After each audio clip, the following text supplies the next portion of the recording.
문재인은 사과라는 것을 했습니다. 그런데 이 사과 내용은 정말 엉망진창이고 오히려 국민을 분노를 유발시키는 그런 사과였습니다. 거기에 대해서는 제가 이 영상을 올려놨으니까 왜 엉터리 사과인지, 있을 수 없는 사과인지를 여러분이 이 영상을 꼭 좀 봐주실 것을 요청드립니다. 그리고 오늘 저기 문자가 하나 왔는데 이런 재미난 게 왔더라고요. 기쁘다 판결 나왔네 해놓고, 청와대는 고요한 밤, 윤석열은 거룩한 밤, 추미애는 어둠에 묻힌 밤, 우리 모두 앉아서 감사기도 드리는 밤, 이게 왔더라고요. 그래가지고 정말 배꼽 빠지게 혼자서 웃었습니다. 자, 여기 이제 인트로는 여기까지 하고 농담은 여기까지 하고, 자, 문재인이 사과를 했습니다. 알맹이 빠진, 그야말로 국민을 오히려 분노하게 하는 그런 사과, 여기에 대해서는 제가 자세히 설명을 해놨으니까 재론하지는 않겠습니다. 문제는 문재인이 사과를 하면서 문재인으로 하여금 사과를 하게 만든 사람이 누구냐? 여기 책임론이 붙을 수밖에 없습니다. 그러면 문재인으로부터 사과를 하게 만든 사람은 추미애입니다. 누가 봐도 추미애입니다. 그런데 지금 아직 민주당은 문재인이 사과를 해도 정신을 못 차리고 오히려 검찰개혁을 특별하게, 검찰개혁 특위를 만들고 확대 개편하고 공수처를 빨리 만들고 또 법관 탄핵까지도 거론하는 등 이루 말할 수 없는 정신 나간 짓을 하고 있습니다. 민주당은 당장 추미애 책임을 어떻게 하느냐, 이게 당장 코앞에 걸려 있는데 민주당은 거기에 대해서 전혀 감이 없는 거죠.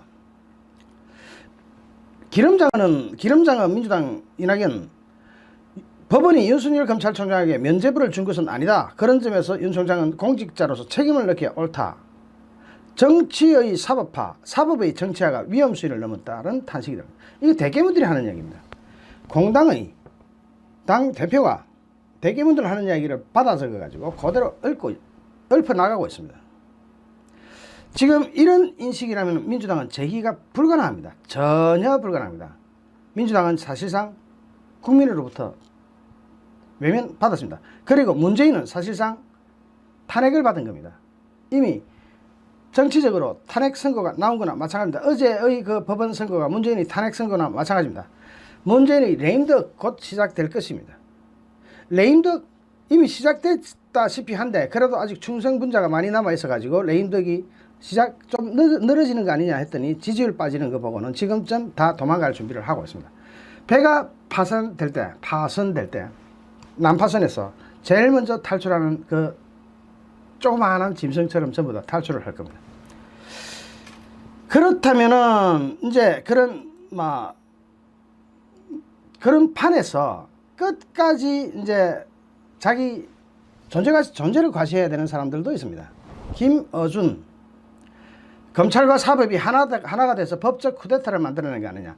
이 사람들 김어준이가 이럴수록 저쪽 지지율은 빠집니다. 그래서 김어준을 불러다가 커다란 감사장이나 하나 줄까? 저거 나름대로 좌표를 찍고 난리가 났습니다. 그런데 여기에 대해서 정작 심각해야 되는 사람은 추미애입니다. 추미애가 어떻게 될까요? 아직까지 침묵을 지키고 있습니다. 어제가 법원 판결을 나왔는데 아직까지, 그러니까 지금 그 잘난 페이스북 맨날 하다시피 하더니 계속 침묵을 지키고 있습니다. 추미애 페이스북을 계속 체크하는데 아직 글이 안 올라옵니다. 추미애는 법원 결정에 불복해서 적시항고라는 것을 하는 방안도 추진하고 있는데 할까 말까 해봤자 망신만 당할 테니까 안 하는 게 나을 겁니다. 왠 줄 아시죠?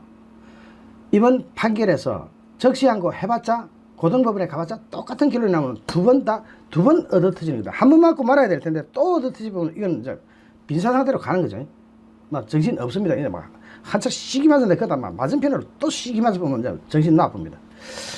그래서 과연 적시항고 할까 하면은 적시항고 빨리 났으면 좋겠습니다. 아주 정면으로 한 대 더 때려버리게.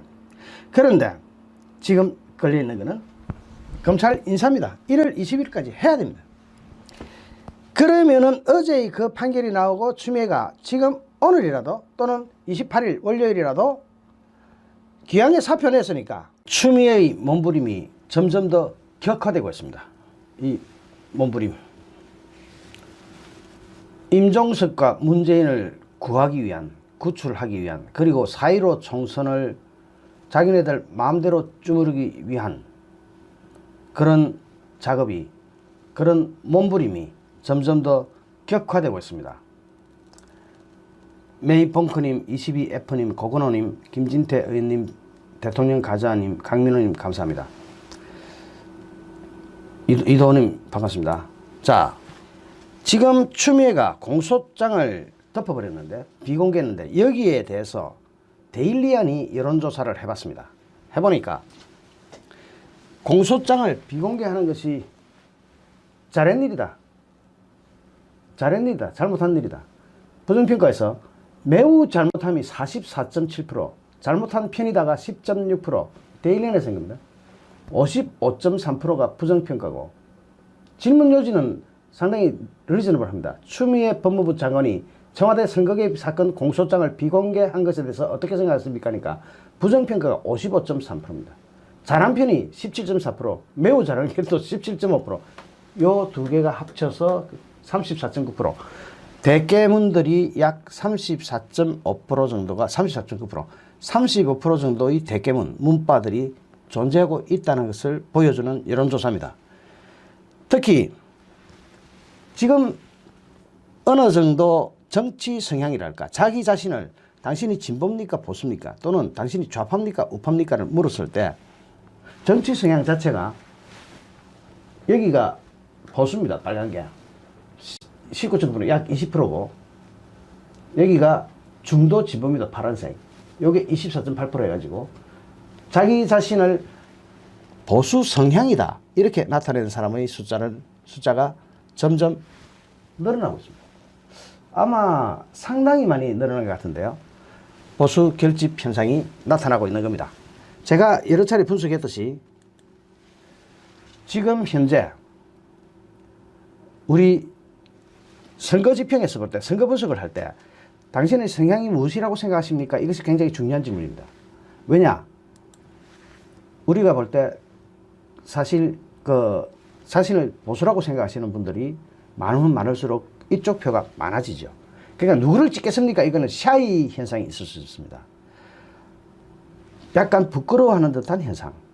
그래서 샤이 현상을 물어보기 전에 당신의 성향이 어떠하십니까? 그 트렌드만 보란다 그랬죠. 추세선만 보면은 늘어나고 있느냐 줄어들고 있느냐가 굉장히 중요한데, 보수 성향이라, 자기 자신을 보수 성향이라고 생각한다라고 여론조사에 응하는 사람의 숫자가 점점 더 늘어나고 있다는 것에 주목할 필요가 있습니다. 보수의 가치, 이 보수의 가치에 대해서는 제가 여러 번 설명을 했는데, 보수의 전통적인 가치가 뭡니까?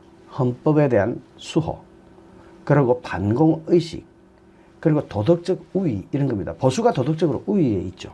이를테면 기생충이라는 영화를 볼 때 기생충에 보면 아버지가 나오고 아들이 나오죠.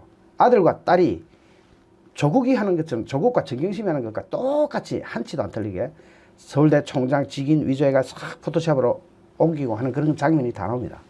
그럴 때 보수적인 아버지라면 그런 짓을 했어야 쓰겠느냐, 그러지 말아라, 정상적인 방법을 택해라, 이랬겠죠.